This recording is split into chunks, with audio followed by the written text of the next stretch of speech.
Je suis ce soir avec Arlette. Bonsoir. Bonsoir. Donc ensemble, nous allons partager autour du thème du social en particulier. Donc cette émission est vraiment axée sur ce thème-là. Et ensemble, nous allons voir ce que le Seigneur peut encore nous enseigner par rapport à cela, ou peut nous rappeler si peut-être ce sont des choses qu'il nous a déjà dites. Et nous allons aussi parler un peu de l'actualité, des activités donc, qui ont lieu au niveau du pain quotidien pour mettre au courant aussi ceux qui nous soutiennent, qui prient pour nous et qui peut-être se demandent aussi comment encore davantage pouvoir agir dans le royaume du Seigneur par rapport à cette œuvre caritative chrétienne. Et donc, particulièrement ce soir, nous allons parler un tout petit peu de l'épicerie sociale que nous avons mis en place. Par la grâce de Dieu, par cette épicerie solidaire, nous pouvons venir en aide à plusieurs familles qui affluent de plus en plus et qui, certaines sont chrétiennes et d'autres pas. Et je dirais que Dieu soit béni parce que pour nous, c'est l'occasion aussi de pouvoir les aider, de pouvoir leur témoigner l'amour du Seigneur et de leur manifester donc cet amour qu'ils n'ont peut-être pas encore reçu et de pouvoir leur parler de Jésus afin qu'ils aient la vie éternelle et qu'ils puissent trouver en lui ce refuge, ce réconfort, se conseiller aussi pour savoir comment vivre cette vie comme le Seigneur l'attend et surtout d'être comblés de son amour, bien sûr. Mais nous n'oublions pas nos frères et sœurs qui sont aussi bénis au travers de cette épicerie solidaire et nous bénissons vraiment le Seigneur pour l'œuvre qui se fait, pour le soutien que nous pouvons être pour eux et nous prions que le Seigneur pourvoie encore. Néanmoins, l'épicerie, a priori, rencontre quelques difficultés, en particulier par rapport à son approvisionnement. Et donc, c'est pour ça aussi que nous vous en faisons part. Nous avons, par la grâce de Dieu, comme je vous l'ai dit, pu aider des familles, les soutenir vraiment. Et ce que nous aimerions, c'est continuer, tout simplement. Et pour cela, Arlette va nous parler rapidement de ce qui s'est passé pendant l'été, pendant ces 2 derniers mois, par rapport à l'épicerie. Alors, comment se sont passées les choses là-bas ? Alors, bonsoir frères et sœurs. Donc moi, je m'appelle Arlette, je fais partie de l'épicerie, qui a ouvert depuis quelques mois déjà. Donc, on a pas mal de familles, comme l'a dit Aurélie, qui affluent depuis le commencement. Donc, que ce soit des femmes célibataires, mariées, ou avec ou sans enfants. Donc, c'est vrai qu'il y a beaucoup de cas. On doit avoir à peu près maintenant une vingtaine de familles à approvisionner. Et en fait, les passages se font tous les samedis, comme vous savez, de 11h à 15h, à Courcouronnes. Donc, on est une petite équipe de 4 à 6 personnes qui s'occupent de l'accueil. Donc, parce qu'il y a l'épicerie sociale, mais en parallèle, il y a aussi un pôle, on va dire, qui va avec, qui est couplé, c'est juridique. Donc, on fait ce qu'on peut, comme le Seigneur permet par rapport au pôle juridique. Et donc, on reçoit des personnes qui ont ou un besoin de conseil ou de soutien, que ce soit administratif, c'est-à-dire à la recherche d'emploi, avec les moyens qu'on a, on oriente, que ce soit un soutien par rapport à l'avocat ou l'avocate qu'on a déjà eu ici même, sur le plateau pour diverses questions, que ce soit papier, logement, tout question. Elle peut tout aborder. Donc en fait, nous, à l'épicerie, donc le réapprovisionnement, c'est essentiellement la base de l'épicerie. Et c'est vrai quand l'épicerie a ouvert, on était sur une période de vacances. Donc tous les partenaires avec qui on a un lien pour mettre en place un partenariat justement pour le réapprovisionnement des stocks, que ce soit des grandes surfaces, des grands noms de centres commerciaux que je vais pas citer. Mais en fait, on a mis en place un lien, mais on n'a pas encore eu véritablement de réponse. Il y a une acceptation, une validation, mais vous savez, on est dans un monde de de papier, tout administratif. Donc, faut remplir, faut demander au chef, donc avant que ça redescende à nous, ça met du temps. Et en attendant, faut continuer à nourrir ces familles, à les soutenir sur le plan alimentaire. Et c'est vrai que l'épicerie, on y arrive par la grâce de Dieu, mais c'est vraiment avec violence, quoi, parce que du coup, on a aucun soutien ou appui de partenaire, qui que ce soit. Et donc, pour l'occasion, je lance un appel parce qu'il nous arrive, quand justement on a un peu du mal pour le réapprovisionnement, d'envoyer mail ou SMS aux frères et sœurs, toute personne qui est disponible pour, on appelle ça des opérations caddie. En fait, on se place au niveau des sorties de caisse d'un centre commercial ou d'un magasin. Et donc, à la sortie de caisse, les clients déposent dans le caddie sur du bénévole et volontariat tout ce qui est aliments, tout ce qu'ils donnent, en fait. Ils donnent gratuitement. Et nous, après, on le distribue, bien sûr, gratuitement. Mais donc, on a besoin de personnes. Ça, c'est sur toute la journée. Ça arrive assez fréquemment. En plus, je pense que ça va arriver en attendant d'avoir des réponses concrètes, un partenariat réel et établi avec ces magasins. On a besoin de personnes, en fait. On a besoin aussi de mains pour nous aider, quoi. Voilà. Et donc, bien sûr, pour les opérations qu'a dit, donc, comme l'a dit Arlette, tout frère et sœur qui aimerait aider, eh bien, parce qu'il a une voiture pour transporter les aliments aussi, donc, qui auront été donnés ou autre. Enfin, je veux dire, si vous ressentez dans votre cœur que vous pouvez être utile là et nous soutenir et soutenir aussi par ce biais les familles et je dirais plaire au Seigneur par cette action, eh n'hésitez pas à nous contacter sur notre boîte mail en l'occurrence, donc qui est la suivante, pain.quotidien.association@gmail.com. Je répète, pain.quotidien.association@gmail.com. N'hésitez pas à nous contacter. Et puis aussi, bien, dans le même élan, si certains d'entre vous n'étaient pas au courant des opérations Caddy, par exemple, et ils ne savaient pas que ça se faisait, mais qui se disent, eh bien, pourquoi pas, franchement, moi, j'aurais bien aimé participer à ce genre de choses et en donnant quelque chose dans le Caddy du pain quotidien ou d'une autre association caritative chrétienne, pour qu'ils puissent ensuite le distribuer aux personnes qui viendront les voir et qui sont dans le besoin. Eh bien, si vous n'avez pas eu l'occasion de le faire et que vous aimeriez bien, sachez que toutes les denrées non périssables que vous avez, donc plutôt, je dirais, des pâtes, de l'huile, du riz, de la farine, du sucre, tout ce qui n'a pas besoin forcément d'être gardé au frais, n'hésitez pas à nous les amener, en particulier aux réunions de réveil donc, qui ont lieu à Évry. L'équipe du pain, des membres de l'équipe du pain quotidien seront présents et pourront recueillir toutes ces choses. N'hésitez vraiment pas à le faire. Il y a des familles derrière, vraiment, on aimerait vraiment ne pas les décevoir et pouvoir continuer à approvisionner les stocks pour qu'ils puissent toujours trouver de quoi se nourrir et nourrir leurs enfants. Et je crois que le Seigneur vous le rendra vraiment. Et on a toujours un paquet de pâtes qui traîne dans le placard qu'on n'utilise jamais, qu'on pense qu'on utilisera un jour et qui pourrait servir là. Donc vraiment, n'hésitez pas à nous solliciter par rapport à ça. Et voilà, quoi, vraiment. En tout cas, que le Seigneur soit béni pour l'occasion encore qu'il nous est donnée d'être autour de sa parole ensemble. Alors, on va passer juste un tout petit moment dans la prière du Seigneur, dans la présence du Seigneur, pardon. Par la prière, on va, quoi qu'on est déjà dans sa présence, j'ai envie de dire, mais je veux dire, on va prier quelques instants, remettre ce moment dans les mains du Seigneur, qu'il nous enseigne et qu'il nous guide bien dans sa parole pour que nous puissions la comprendre, surtout qu'elle impacte nos cœurs et qu'elle nous amène à saisir qui il est. Je crois sincèrement, pour ma part, que c'est le plus important avec Dieu. Donc voilà. Seigneur éternel, mon Dieu, nous bénissons ton nom, Père, pour ta présence ce soir. Seigneur, ensemble, tous ensemble, Père, nous venons dans ta présence parce que nous désirons que tu nous parles, nous désirons être enseignés par toi. Seigneur Père, nous ne connaissons, je crois, que très peu de choses de toi et nous avons encore besoin d'apprendre de toi. Nous avons surtout besoin, Seigneur, que nos cœurs soient enseignés et transformés par toi pour nous amener, Seigneur, non pas à retenir la lettre, Père, mais à mettre en pratique ta parole, Seigneur, qui est vie et esprit et que nous puissions, Seigneur Père, te plaire par cela, Seigneur, en saisissant ta pensée, en saisissant les pensées de ton cœur, Seigneur.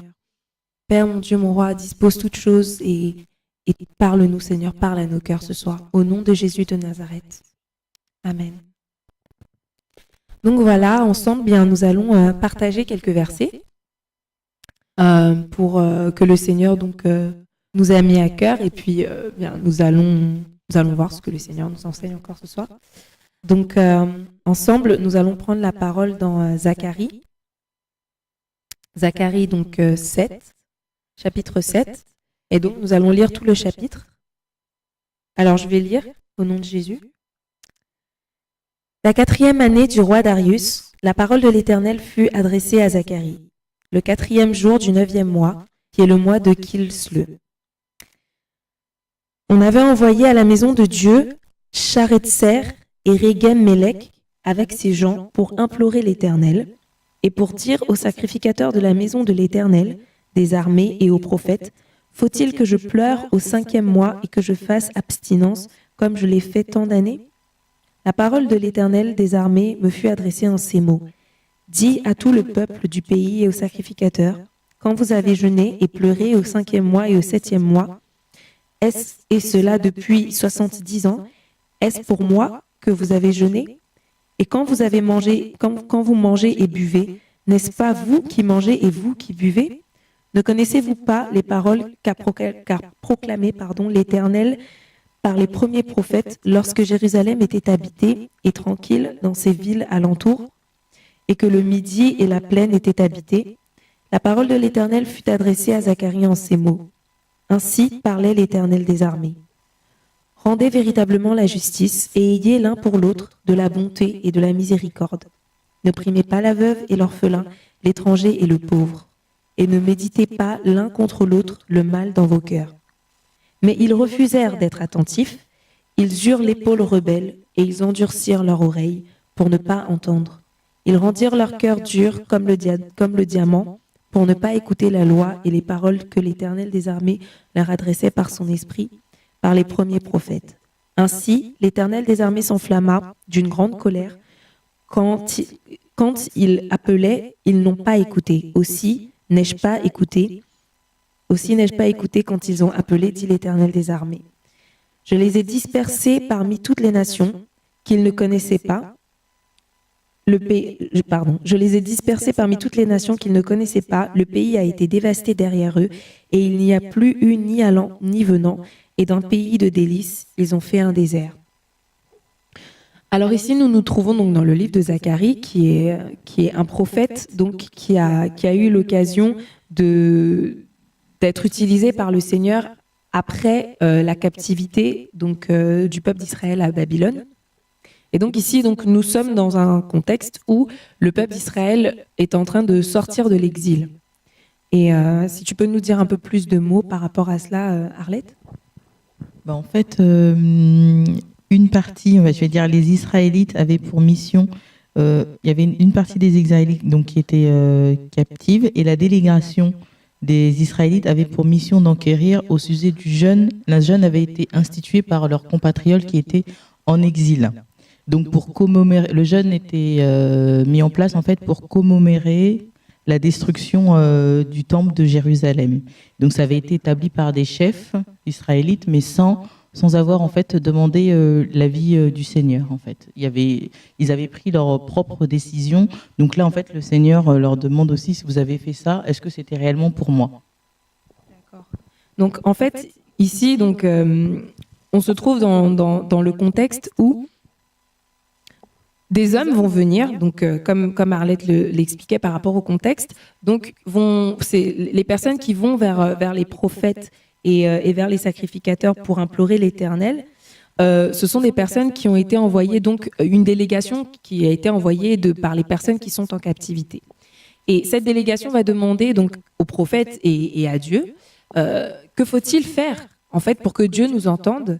Et faut-il en fait que nous jeûnions encore ? Faut-il encore que nous mettions en place donc ce moment de jeûne donc qui pour eux commémorait la destruction du temple ?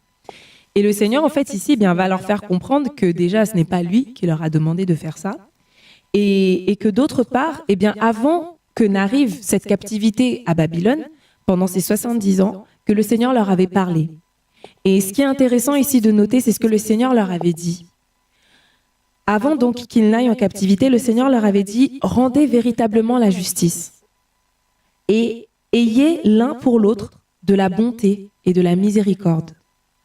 N'opprimez pas la veuve et l'orphelin, l'étranger et le pauvre, et ne méditez pas l'un contre l'autre le mal dans vos cœurs. » Et on voit ensuite donc que le Seigneur explique que ça avait été prophétisé, ça avait été annoncé et demandé par le Seigneur au travers de ses prophètes, et que finalement, le peuple à ce moment-là a décidé de faire autrement et a décidé de ne pas écouter Dieu, a décidé de ne pas exercer une justice véritable, de ne pas avoir de bonté et de miséricorde les uns envers les autres. Ils ont aussi décidé de ne pas s'occuper de la veuve, de l'orphelin, de l'étranger, et peut-être même de les opprimer, et aussi de tout simplement, sans que cela ne les gêne, je dirais, face à Dieu, avoir de la médisance dans le cœur les uns envers les autres. Pourquoi est-ce que ce passage nous intéresse ? On voit ici donc des personnes qui viennent devant Dieu chercher une réponse et qui en fait cherchent cette réponse, je dirais sûrement d'un cœur sincère, et ils veulent savoir ce qu'ils sont censés faire. Et Dieu va leur rappeler en fait finalement ce qu'il leur avait demandé et la raison pour laquelle ils se retrouvent aujourd'hui dans cette situation. Et il va leur rappeler aussi même que la façon finalement dont ils sont en train de demander à Dieu ce qu'ils doivent faire n'est finalement pas correcte, parce que ce n'est pas Dieu qui leur a demandé de faire ce jeûne, ce n'est pas Dieu qui leur a demandé d'établir, je dirais, ce jeûne qu'ils font finalement de façon coutumière et qui n'était pas à la base inspiré ni instauré par Dieu. Ce passage, personnellement, moi, m'a parlé et m'a touché, dans le sens où je me rends compte par la vie en Christ que souvent, en tant qu'enfant de Dieu, nous voulons plaire à Dieu, ce qui est normal, je dirais. Un enfant de Dieu qui veut plaire à son père, ça c'est tout à fait normal. Une chose cependant que j'ai beaucoup remarqué, qui m'a été donnée de voir, c'est que les enfants de Dieu en fait s'attachent à plaire à Dieu en se sanctifiant. Ils vont souvent entendre ce mot « sanctifiez-vous » et ils vont souvent entendre cela comme le fait de s'abstenir de choses, des choses du monde, ce qui d'un côté est tout à fait vrai. Comme ici d'ailleurs, il disait faut-il que je m'abstienne faut-il que je fasse abstinence comme je l'ai fait tant d'années. Donc cette personne va venir, je dirais, un peu comme dans notre cas, devant Dieu en disant faut-il que je fasse abstinence encore pour obtenir une réponse de toi, Seigneur. Et on va se rendre compte donc que Dieu va leur répondre non, tout simplement. Et le problème, sincèrement, que je rencontre moi-même dans ma marche avec Dieu, c'est que souvent, nous faisons abstinence en fait des choses du monde en nous disant que c'est comme ça que nous allons plaire à Dieu. Le problème par rapport à cela, c'est que en se privant, parce qu'on veut plaire à Dieu a priori, en se privant de cette façon, nous ne nous sanctifions pas réellement. Pourquoi ?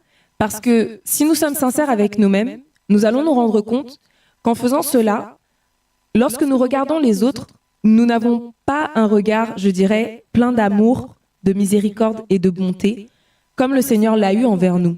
Mais nous avons un regard, je dirais, condamnateur. Condamnateur parce que finalement, notre chair nous rappelle que ce que les autres dehors du monde ou oui, des personnes qui nous entourent et qui a priori ne connaissent pas Dieu, que leur attitude, notre chair aurait bien aimé la faire, mais qu'elle ne peut pas le faire parce que nous sommes en Christ. Du moins, si c'est ce que nous disons. Et cela est important à comprendre. Pourquoi ? Parce que ce que Dieu regarde, c'est la sanctification au niveau de notre cœur, mais surtout la sanctification en comprenant en fait ce que Dieu attend de nous, en comprenant réellement ce mot, ce qu'il signifie pour Dieu. Et ce passage, personnellement, m'a rappelé un autre passage de la Bible. Lorsqu'on parle de la miséricorde, de la bonté, de l'amour, en fait, finalement, on se rend compte que ça revient à l'amour de Dieu, que l'amour que le Seigneur nous demande d'avoir les uns envers les autres. Et quand il dit les uns envers les autres, il parle de notre prochain. Donc, a priori, bien sûr, il s'agit des frères et sœurs en Christ, puisque, étant chrétiens, nous sommes souvent entourés d'autres chrétiens. Mais il parle aussi de notre prochain, tout simplement, de la personne qui se trouve à côté de nous, et cela, qu'elle croit en Dieu ou pas.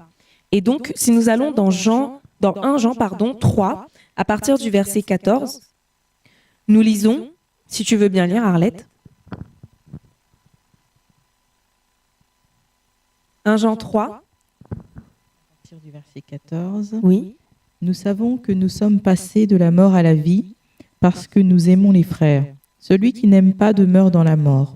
Quiconque est son frère est un meurtrier, et vous savez qu'aucun meurtrier n'a la vie éternelle demeurant en lui.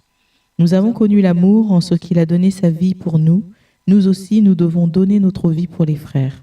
Si quelqu'un possède les biens du monde et que, voyant son frère dans le besoin, il lui ferme ses entrailles, comment l'amour de Dieu demeure-t-il en lui ? Petits enfants, n'aimons pas en parole et avec la langue, mais en action et en vérité. Par là, nous connaîtrons que nous sommes de la vérité et nous rassurerons nos cœurs devant lui. Car si notre cœur nous condamne, Dieu est plus grand que notre cœur et il connaît toutes choses. Bien-aimés, si notre cœur ne nous condamne pas, nous avons de l'assurance devant Dieu. Quoi que ce soit que nous demandions, nous recevons de lui parce que nous gardons ses commandements et que nous faisons ce qui lui est agréable.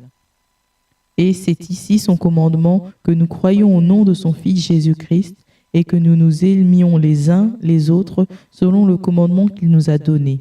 Celui qui garde ses commandements demeure en lui et Dieu en lui, et nous connaissons qu'il demeure en nous par l'Esprit qu'il nous a donné. Amen.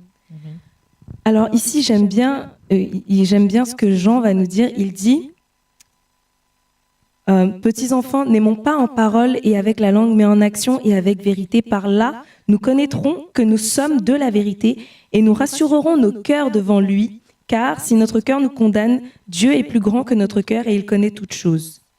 Bien-aimés, si notre cœur ne nous condamne pas, nous avons de l'assurance devant Dieu.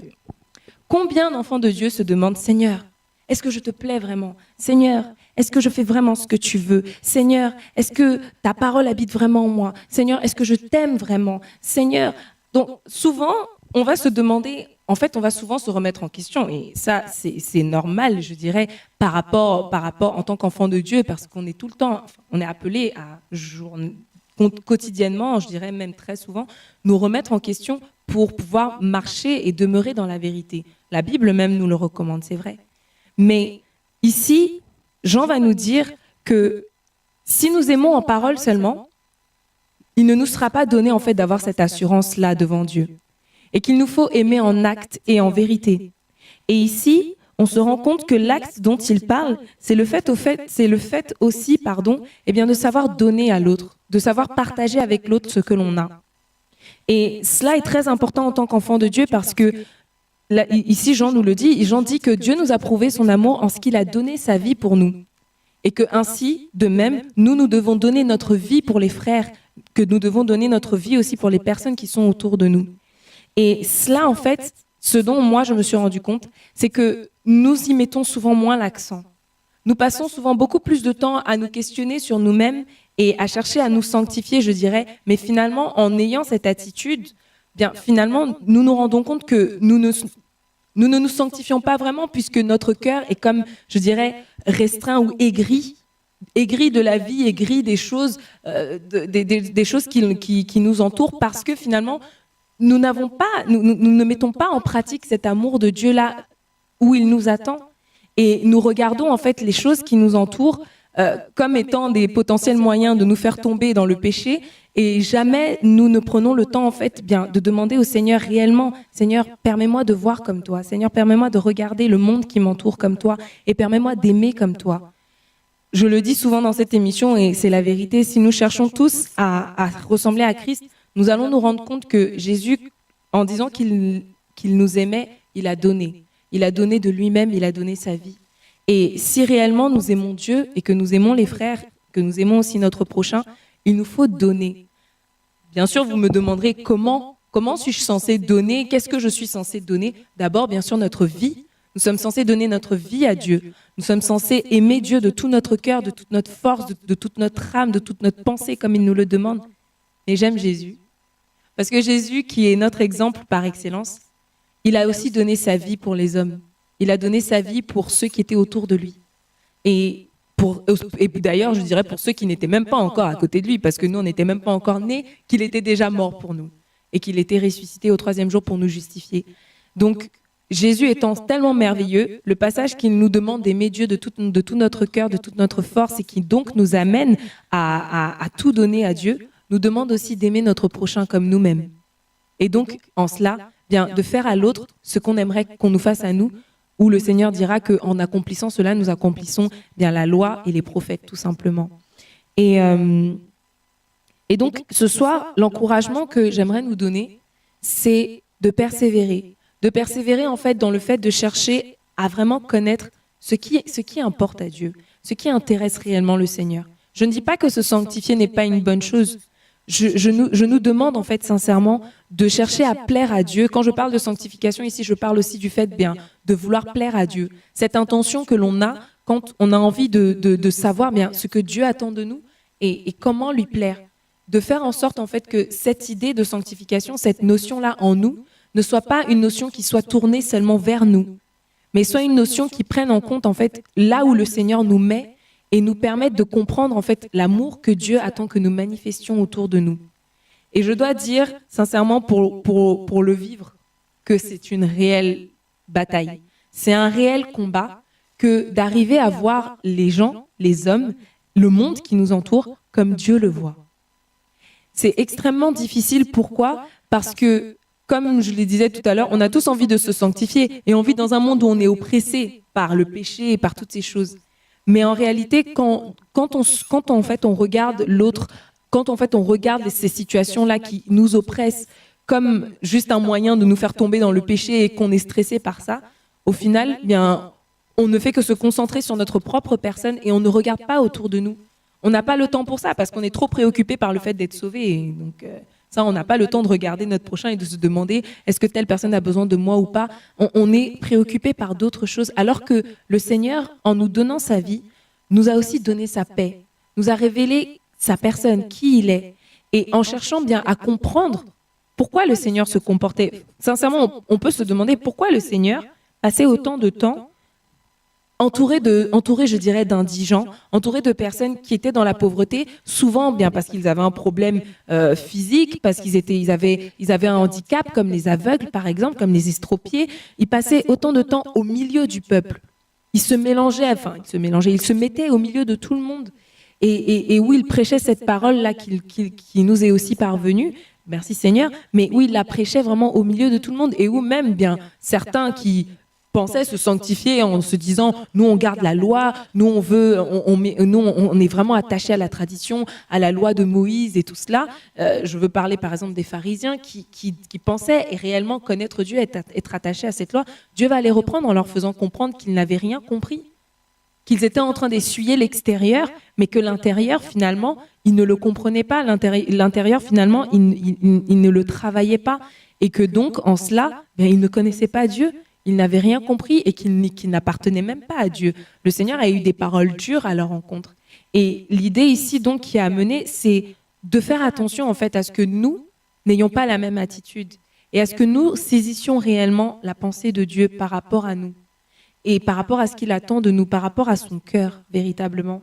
Et je me rends compte aussi que dans cette envie, en fait, de vouloir se sanctifier comme nous le faisons, souvent, bien, parce que Dieu a permis que nous ayons de la connaissance. Si nous voulons nous sanctifier, c'est parce que Dieu nous a donné un minimum de connaissance de alors ça c'est bien, ça c'est pas bien, j'aime ci et je n'aime pas ça. Nous sommes d'accord. Ceci étant dit, avoir cette connaissance juste intellectuelle, ça nous pousse, et je pense que beaucoup d'entre nous, on se reconnaîtra dedans, hein, ça nous pousse bien, à regarder l'autre, mais en le condamnant tout de suite. Parce que nous avons la connaissance.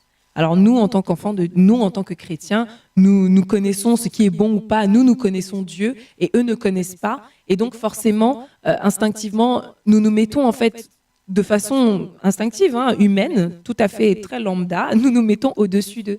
Et cela, en fait, eh bien, ce sont des choses, plus on avance avec Dieu, et Dieu nous ouvre les yeux et nous permet de nous en rendre compte. Et c'est extrêmement important, en fait, bien que nous comprenions que ça n'est pas une attitude du tout que le Seigneur attend, et que tant que nous aurons en fait cette attitude, bien finalement, nous ne grandirons pas parce que nous n'allons pas comprendre le cœur du Seigneur.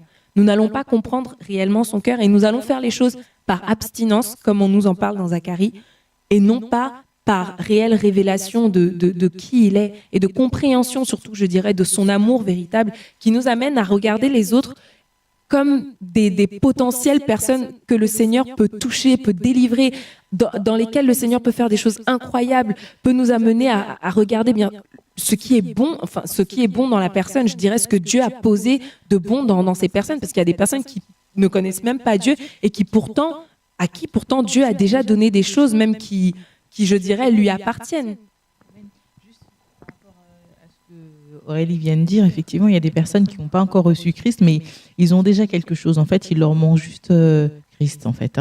Après, l'amour pour le prochain, ils l'ont. Et des païens, des fois, on peut être frappé comment ces actes d'amour sont davantage, d'ailleurs, plus manifestes chez les chrétiens chez les païens, que des fois chez les chrétiens, par les actes qu'ils posent du moins. Je donne juste un exemple. Justement, quand on parlait tout à l'heure d'opération Caddy, et donc on s'est présenté devant un Intermarché dans une ville lambda, et donc le caddie installé, tout notre matériel installé, et donc il y a une dame qui sort à l'entrée, donc on donne les documents en fait qui expliquent un peu l'œuvre, qui expliquent un peu quel type de nourriture on a besoin. Donc elle rentre dans le magasin avec, elle dit oui, moi je vais donner, il n'y a pas de problème, voilà. Donc on lui explique un peu, puis elle rentre et puis elle ressort. En fait, elle l'avait oublié. Elle avait oublié d'acheter ce qu'elle voulait donner. Et donc on lui dit, écoutez, c'est du volontariat, c'est avec le cœur, il n'y a pas d'obligation. Une prochaine fois, il y aura une autre fois, sinon voilà l'adresse. Enfin, on lui a tout présenté. Et donc la dame, ça l'a blessée. Ça l'a blessée d'avoir oublié, de n'avoir pu rien donner. Donc sa dame, elle fait non, moi j'insiste, vous êtes là jusqu'à quelle heure? On lui dit, on est là jusqu'à telle heure, mais bon, vous sentez vraiment pas frustrée. Et donc cette dame, elle est partie chez elle, elle a vidé ses placards, elle est venue avec 2 sacs pleins, et elle nous les a remis. Donc on dit, mais il n'y avait rien qui l'obligeait à revenir, il n'y avait rien. Et des fois, voilà, les gens ont vraiment entre guillemets, le cœur sur la main, il leur manque juste la vie de Christ, quoi. C'est vrai que des fois... C'est impressionnant d'entendre ce genre de choses, effectivement, de voir finalement des choses... Comme je dis souvent, nous, on aime bien être des super chrétiens, très, très au ciel déjà, et on oublie en fait l'essentiel avec Dieu. Le simple fait de regarder les gens autour de nous et d'arriver à les voir comme Dieu veut, sincèrement, c'est quelque chose qui, dit comme ça a l'air simple, mais sincèrement, c'est quelque chose de très difficile. Parce qu'on se rend compte, en fait, que sans Dieu, l'être humain, il est juste... Il n'a pas, je dirais, la miséricorde et la bonté que Dieu nous demande de manifester, c'est même pas des choses qui sont naturelles chez nous. C'est des choses que Dieu développe en nous. Et parfois, il les pose chez certaines personnes, et pourtant, comme elle le disait, qui ne le connaissent même pas.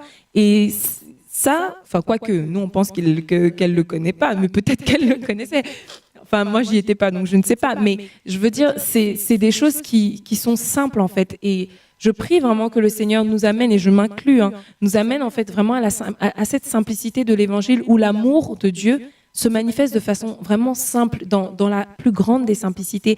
Et là où j'aimerais nous amener, en fait, c'est vraiment et je crois que ce que le Seigneur veut nous faire comprendre aussi, c'est vraiment, en fait, que la sanctification, je dirais, le fait par cela de plaire à Dieu, de se mettre à part pour Dieu, ça se manifeste dans une façon où Dieu, finalement, on lui laisse notre cœur, on le laisse travailler en nous, on le laisse nous parler, on le laisse nous transformer. C'est comme il l'expliquait dans Zacharie, Dieu disait, je leur ai dit d'aimer leur prochain, de faire miséricorde et d'être bons les uns envers les autres. Je le leur ai dit, et il dit plus loin, mais ils ont refusé d'écouter. Ils ont fermé leur oreille, ils ont haussé leurs épaules, en gros, et ils n'ont pas voulu entendre. Donc finalement, on se rend compte ici que c'est une disposition de cœur qui fait qu'on entend Dieu ou pas. Et frères et sœurs, si nous voulons vraiment plaire à Dieu, attachons-nous à ces choses. Attachons-nous à ces choses qui paraissent simples et futiles, mais où, malheureusement, ce sont beaucoup d'associations qui ne connaissent même pas Dieu et qui font, je dirais, le travail de l'Église à sa place. C'est notre devoir que d'être là pour les personnes qui sont dans le besoin. Mais le problème, c'est que si nous sommes concentrés sur nous-mêmes seulement et que nous ne voyons pas les choses autour de nous, nous ne pourrons jamais agir et du moins nous ne le ferons jamais comme le Seigneur l'attend, avec le cœur qu'il attend. Le Seigneur, lui, est venu, comme nous le disions tout à l'heure, et a tout donné pour nous. Et ce qui importe pour lui, ce n'est pas les actes simplement qu'on va faire, mais c'est les actes qu'on va faire avec la foi qu'on a en lui. Le fait, en fait, que parce qu'on est attaché à Dieu, parce qu'on a confiance en lui, parce qu'on aime Dieu, on va faire et on va poser ces actes-là vers les autres. Et cela me fait penser à Jacques, tout simplement, qui dans Jacques 2, si je ne me trompe pas, qui dans Jacques 2 va dire, à partir du verset 14, Jacques 2, verset 14, « Mes frères, que sert-il à quelqu'un de dire qu'il a la foi s'il n'a pas les œuvres? La foi peut-elle le sauver? Si un frère ou une sœur sont nus et manquent de la nourriture de chaque jour, et que l'un d'entre vous leur dise, allez en paix, chauffez-vous et vous rassasiez, et que vous ne leur donniez pas ce qui est nécessaire au corps, à quoi cela sert-il? Il en est ainsi de la foi. Si elle n'a pas les œuvres, elle est morte en elle-même. » Et ici, les œuvres peuvent être manifestées par beaucoup de choses. Dans la Bible, on ne parle pas, quand on parle des œuvres, on ne parle pas forcément d'œuvres caritatives. Ça n'est pas toujours le cas. Mais ici, le cas qui est pris pour parler de la foi qui est manifeste par les œuvres, c'est le fait de donner, le fait de savoir regarder l'autre et de se mettre, entre guillemets, un minimum à sa place, juste 2 secondes, et de se dire, dans son cas, si j'étais à sa place, qu'est-ce que j'aimerais qu'on fasse pour moi? Qu'est-ce que j'aimerais qu'on fasse pour moi? Comment est-ce que j'aimerais qu'on me regarde?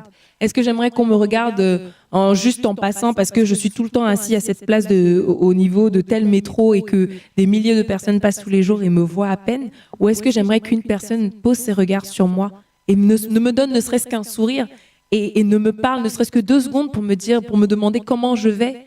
Ces choses qui paraissent anodines, en fait, quand on se met 2 secondes à la place des personnes, je veux dire, bien sûr, il faut être poussé par... Je dirais même pas il faut être poussé par Dieu, parce que sinon, des fois, on va s'attendre à ce que Dieu descende, qu'une voix se fasse entendre et que Dieu nous dise « parle à cette personne, fais telle chose » avec une grosse voix, comme des fois on se l'imagine. Alors que, pas forcément, je veux dire, Dieu nous demande en fait de le connaître, et parce qu'on le connaît, eh bien, d'agir en conséquence. C'est aussi simple que ça, je dirais, si simple, oui, pour dire, dit comme ça a l'air très simple, hein, c'est vrai. Mais en fait, en réalité, c'est cela, et c'est donc, je crois sincèrement, cela que nous devons rechercher avec Dieu, que dans le fait de le connaître, dans le fait de chercher à l'aimer, eh bien, que nous nous laissions en fait travailler par lui et que en cela, le Seigneur nous sanctifie. Parce que quelqu'un qui n'arrivait pas à manifester de bonté ou de miséricorde parce qu'il s'est rendu compte que Seigneur, quand je veux me sanctifier, en fait, je me sanctifie pour m'abstenir des choses du monde, mais finalement, je me sens comme contraint, comme presque malheureux dans le sens où finalement, quand je regarde les autres, la manifestation, le fait de les condamner, c'est une manifestation, je dirais, de l'envie qu'on leur porte, hein, finalement. Parce que notre chair, en fait, elle est contrainte de ne pas faire ces choses-là. Mais nous, on se dit non, je ne pécherai pas, non, je ne ferai pas telle chose, d'accord. Mais en fait, on ne comprend pas réellement pourquoi. On ne saisit pas, je dirais, par l'esprit, l'amour de Dieu. Notre foi en Dieu est encore trop intellectuelle. On ne saisit pas réellement là où Dieu veut nous amener. Et c'est extrêmement important, bien sûr, de se sanctifier. Et je le répète encore une fois, ne pensez surtout pas que demain, vous pouvez aller en boîte de nuit sous prétexte que j'ai dit ça sur TV de Vie. Hein. Non, jamais. Jamais. Non, ça n'est pas du tout l'idée qui a amené. L'idée qui a amené, c'est que bien sûr, ces lieux ne sont pas pour nous. S'habiller de façon indécente, ça n'est pas pour nous, parce que nous sommes des enfants de lumière et que Dieu est notre Père, qu'il est saint et qu'il aime à ce que nous lui ressemblions, bien sûr. Mais faisons-le en fait en saisissant réellement pourquoi et qui il est. Et en cela, je crois que Dieu va nous amener à ce que si hier nous n'arrivions pas à réellement avoir de la bonté, à réellement regarder les êtres humains qui sont autour de nous, que Dieu met autour de nous pour que nous soyons une lumière pour eux, parce que nous avons Christ en nous, eh bien, que ces personnes, nous puissions les regarder non pas avec nos yeux charnels et humains qui condamnent parce qu'ils ont de la connaissance, mais des yeux en fait qui regardent comme Dieu voit et qui aiment comme Dieu aime et qui donnent comme Dieu donne et qui n'hésiteront pas à donner tout ce qu'ils ont parce que leur cœur appartient réellement à Dieu. Et ces choses donc sont réellement importantes et le Seigneur revient, nous le disons souvent, nous le disons beaucoup. Parfois même, ça peut devenir un slogan, chose qui ne devrait jamais être, mais et une chose à laquelle il faut qu'on fasse attention, il ne faut pas que ça le devienne. Ceci étant dit, comme je l'ai dit tout à l'heure, nous voulons nous sanctifier, nous voulons plaire à Dieu. Amen, gloire à Dieu. Mais faisons-le en fait en comprenant réellement pourquoi afin que quand il vienne, bien nous lui appartenions réellement et que notre cœur ne puisse pas nous condamner, que nous ne soyons pas en fait dans une perpétuelle condamnation du fait que « Ah Seigneur, je n'arrive pas à te plaire, Seigneur, je n'arrive pas à faire telle chose, je n'arrive pas à faire telle chose ». C'est vrai, quand on n'arrive pas, il faut demander l'aide au Seigneur, mais mettons-nous vraiment face à Dieu, je dirais, et demandons-lui vraiment de nous permettre de comprendre à quoi est-ce qu'il nous appelle, quel est réellement le plus important pour lui. Et si nous revenons à la parole de Dieu, je dirais, le Seigneur ne nous a pas donné 15 000 commandements. Hein. Il est très simple, Jésus. Dans sa simplicité, personnellement, j'aime beaucoup Dieu parce que j'aime beaucoup aussi sa simplicité, je dirais. Il n'est pas compliqué. Il ne nous a pas surchargé de choses à retenir et de choses compliquées. Non. Il nous a simplement demandé d'aimer Dieu de tout notre cœur, toute notre force, toute notre pensée. Et aussi bien d'aimer notre prochain comme nous-mêmes. Et ça, bien sûr, sans Dieu, ce n'est pas possible. Mais je nous en prie, enfants de Dieu, moi la première, attachons-nous à faire cela. Attachons-nous en fait à cela. Et la parole nous le dit aussi quelque part, que si nous n'aimons pas notre prochain, comment pouvons-nous dire que nous aimons Dieu que nous ne voyons pas? Si nous n'aimons pas celui que nous voyons, comment pouvons-nous dire que nous aimons Dieu que nous ne voyons pas? Alors qu'aimer ici, selon Dieu, c'est aussi savoir donner de son temps, de sa personne, savoir regarder l'autre, je dirais tel qu'il est d'abord, comme il vient à Dieu, et ensuite, bien, parce qu'on aime Dieu, bien, on va avoir cet amour dans notre cœur que Dieu aussi a pour lui, pour l'aider, le soutenir et avoir la foi que Dieu peut faire quelque chose dans sa vie et ainsi bien voir des miracles, voir des choses incroyables se passer. Et cela est merveilleux. La vie de Dieu est belle et vraiment c'est dommage en fait d'avoir Dieu, je dirais, dans sa parole si proche de nous et finalement de ne pas le vivre réellement parce qu'on n'a pas compris ce à quoi Dieu nous appelait véritablement. Amen. Je rajouterais effectivement, on sait tous, Dieu est amour. L'amour agapé, l'amour sans arrière-pensée, l'amour sans... voilà, il s'est donné, il se donne entièrement. C'est vrai, moi je m'interroge, pendant que tu parlais, je me dis, ouais, est-ce que réellement nous les chrétiens, en fait, est-ce qu'on a peur en fait, de la guéhenne, est-ce qu'on a peur du feu, c'est ce qui fait qu'on a envie de se sanctifier, mais est-ce qu'on aime Dieu ou est-ce qu'on a peur en fait d'aller dans le feu ardent, éternel en fait? C'est ça la question que je me pose, parce que réellement je me dis, quand on aime quelqu'un, en fait, quand on fait les choses, ce à quoi elle nous a destiné à faire ou ce à quoi elle nous a prescrit à faire, en fait, on le fait naturellement, on ne se pose même pas de questions. C'est vrai que la sanctification, c'est se mettre à part, mais se mettre à part, non pas par peur du feu, en fait, tu vois, c'est ça. C'est la question que je me pose, c'est est-ce qu'on se met à part, est-ce qu'on se sanctifie, est-ce qu'on a peur du péché? Parce que c'est vrai qu'on parle beaucoup de sanctification, oui, c'est bien, mais est-ce qu'on le fait parce qu'on a peur de mourir, d'aller dans le feu? Ou on le fait parce qu'on aime Dieu? C'est ça. Moi, c'est vraiment ce qui m'interroge. Et ouais, que Dieu nous remplisse encore de son amour et nous ouvre encore davantage les yeux du cœur afin de comprendre et de recevoir sa parole. Parce que la parole dit que c'est la parole qui nous sanctifie de toute façon. Comme il est cette parole, effectivement, c'est comme Marie, c'est à ses pieds, en essayant de le connaître. Plus on l'aime lui, en fait, plus en fait, comme il est amour, il nous aide à aimer les autres, à s'approcher des autres, à voir comme lui voit, comprendre comme il comprend. Mais quand on se dit juste « je me sanctifie » et j'attends l'avènement du Christ et je sais que voilà, j'irai entre guillemets au paradis parce que je me sanctifie. On ne parle pas de l'amour de Dieu dans la sanctification. Alors qu'elle en fait totalement partie et que si Dieu d'ailleurs nous demande de nous sanctifier, c'est parce qu'il nous aime et parce qu'il veut qu'on soit avec lui. Et attachons-nous vraiment à garder, je dirais, cette pensée de Dieu et à ne jamais l'oublier pour toujours, pour grandir avec Dieu tout simplement, pour mieux le comprendre. Et je crois que c'est ce que Dieu a envie de faire ce soir. En tout cas, moi, je crois que c'est ce qu'il est en train de faire dans mon cœur. Et ces choses importantes, ne les lâchons pas. Vraiment, persévérons dedans. Et moi, j'aimerais terminer cette petite exhortation par Galates 6, à partir du verset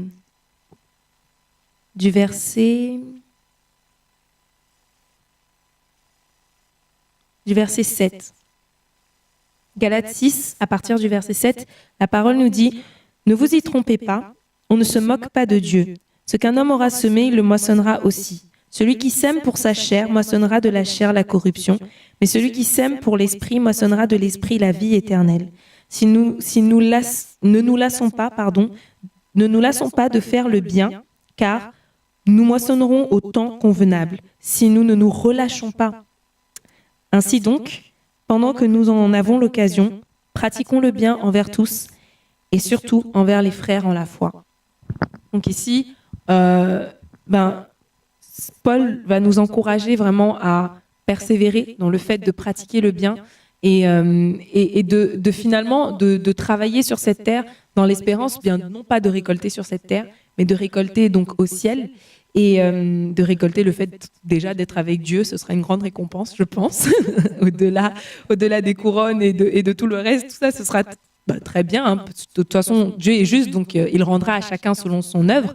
C'est clair que voilà, mais donc il nous encourage à tenir ferme dans ces choses, à persévérer, et il nous dit que nous moissonnerons au temps convenable si nous ne nous relâchons pas. Ça veut bien dire qu'ici nous n'avons pas le droit de nous dire stop dans le fait, je dirais, de grandir dans la compréhension du Seigneur pour pouvoir pratiquer ce bien-là, pour pouvoir agir comme Dieu nous demande de le faire, avec le cœur qu'il nous demande de le faire. N'oublions jamais que Dieu regarde au cœur, Dieu regarde toujours.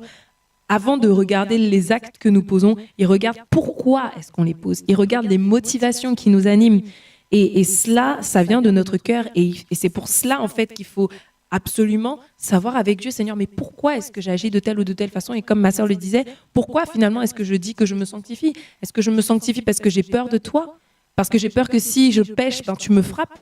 Ou est-ce que je me sanctifie parce que je me rends compte à quel point tu m'as aimé et à quel point je veux t'aimer en retour, et à quel point, parce que je veux t'aimer en retour, je veux donc aussi m'attacher à te ressembler, et donc ressembler à Christ, indéniablement, eh bien c'est se tourner vers les autres, c'est aimer l'autre, la personne que Dieu met à côté de nous. Et ne l'oublions jamais, je nous en prie frères et sœurs, n'oublions pas ça, sinon nous allons devenir, je dirais, des chrétiens aigris qui restent concentrés sur eux-mêmes, que entre eux, et le nez sur leur nombril, comme j'aime souvent dire, et non, si Jésus avait fait ça, on ne serait pas là. Si Jésus avait fait ça, il ne serait même pas descendu de son trône.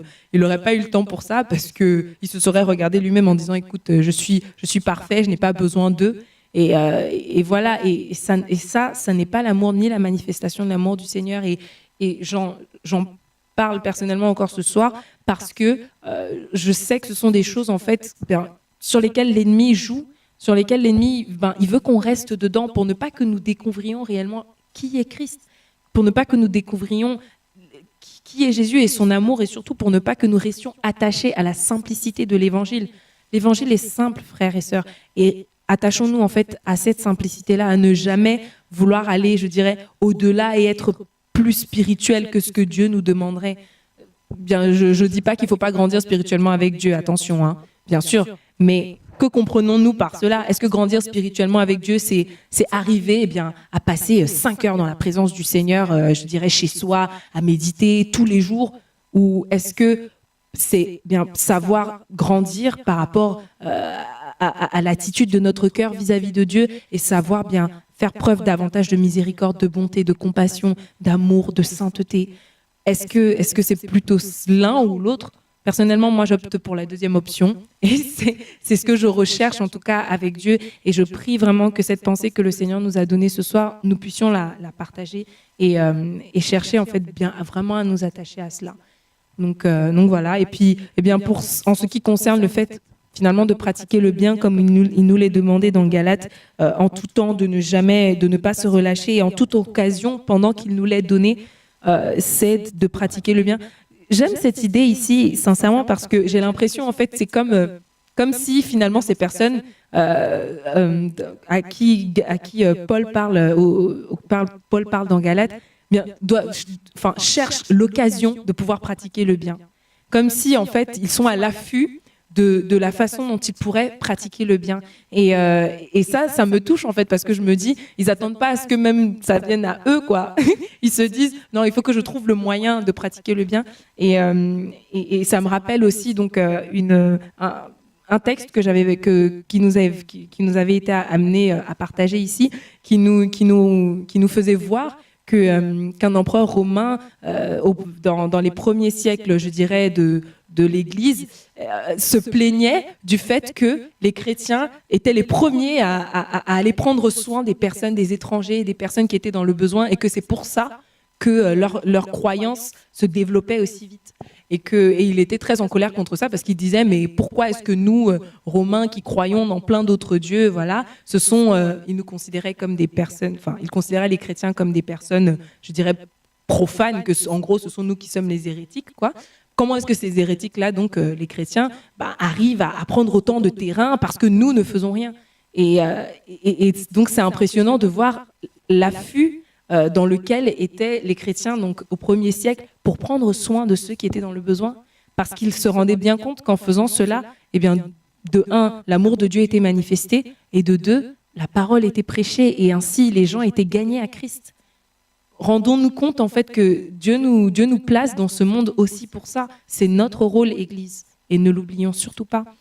Et donc voilà, donc vraiment soyons encouragés à persévérer, à ce que notre foi s'affermisse en Christ, à ce que notre foi s'affermisse et que nous apprenions ensemble à plaire à Dieu, non pas en nous appuyant sur nos propres forces ou en nous mettant, je dirais, une pression à laquelle Dieu ne nous appelle pas, mais plutôt en nous attachant à comprendre pourquoi est-ce que Dieu nous demande de nous sanctifier, pourquoi est-ce que Dieu nous demande de nous attacher à lui, et à comprendre bien en cela que lorsque nous l'aurons compris ensemble, bien le Seigneur, ensemble, ou je veux dire personnellement, mais je parle d'ensemble parce que nous aussi on essaye de bien le comprendre, hein, c'est que là le Seigneur bien nous utilisera comme il le désire. Vraiment, ce sera pour nous simple de pratiquer la miséricorde, d'être bons les uns envers les autres. Ça deviendra naturel parce qu'on aura compris en fait ce à quoi Dieu nous appelle. Donc voilà. Et avant de terminer, j'aimerais vous faire part d'une information donc, qui nous est parvenue du Congo-Kinshasa, où se trouve en ce moment une équipe du Pain Quotidien qui est en mission là-bas, en particulier au niveau de l'orphelinat donc, que nous avons ouvert depuis, par la grâce du Seigneur depuis plus de 7 ans et qui prend soin donc, d'orphelins là-bas.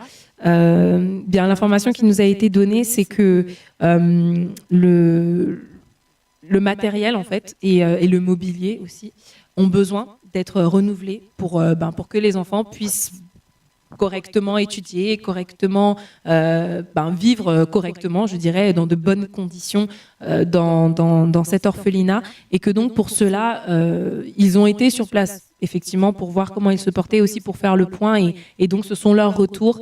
Et donc pour vous qui nous suivez, si parmi vous certains ont à cœur de pouvoir soutenir cet orphelinat, de pouvoir soutenir ces enfants, n'hésitez vraiment pas à le faire en allant sur le site du Pain Quotidien et en faisant un don par exemple. Vraiment n'hésitez pas, on a besoin de vous, on a besoin de votre soutien. L'œuvre de Dieu a besoin de finances, bien sûr, ça, c'est indéniable. Comme la parole dit, l'argent répond à tout, donc il faut bien des sous pour faire fonctionner l'œuvre de Dieu. Et donc je crois que le Seigneur nous attend là aussi. Juste pour vous donner l'ordre d'idée du montant donc, que nous aimerions avoir pour faire ce travail correctement, il s'élève à 2500 €. Donc pour pouvoir aménager les choses comme il se doit pour que ces enfants aient les meilleures conditions possibles pour travailler et pour vivre tout simplement. Donc voilà. Et nous bénissons aussi le Seigneur pour un parrainage projet qu'il nous donne donc de pouvoir mettre en place très très prochainement avec un orphelinat qui se trouve au Mali, pardon. Le Seigneur nous ouvre des portes donc pour pouvoir soutenir une autre association. N'hésitez pas encore une fois à devenir parrain de ce projet si cela est dans votre cœur. Vraiment faites-le encore une fois avec tout l'élan de votre cœur et surtout pas par contrainte, parce que nous voulons aussi que le Seigneur vous bénisse, je dirais, par cette œuvre-là, parce que vous l'aurez fait avec votre cœur. Donc voilà. Et donc voilà, n'hésitez pas. Toutes ces informations sont disponibles sur le site du Pain Quotidien, donc sur Internet. Voilà, vous avez là-bas tous les moyens de pouvoir faire autant un don ponctuel. Par exemple pour l'orphelinat du Congo-Kinshasa que d'un parrainage projet, donc d'un don plutôt mensuel pour soutenir cette association au Mali. Donc voilà. En tout cas, que le Seigneur vous bénisse. que le Seigneur nous éclaire encore, qu'il touche nos cœurs et nous amène toujours plus bien à le craindre, à nous sanctifier par lui, selon lui, par son esprit, et à nous apprendre bien à l'aimer lui tout simplement, et puis à aimer celui qui est à côté de nous. Que le Seigneur soit béni. Bonne soirée à tous. Nous nous retrouvons dans 2 semaines. Comme vous le savez, votre émission Être une voix pour les sans-voix donc, a lieu toutes les 2 semaines, tous les mercredis à partir de 20h30. Nous nous excusons encore de nos 5 minutes de retard et prions que le Seigneur nous aide à faire mieux la prochaine fois. Et donc voilà. Donc, que le Seigneur soit béni. Bonne soirée à tous et voilà.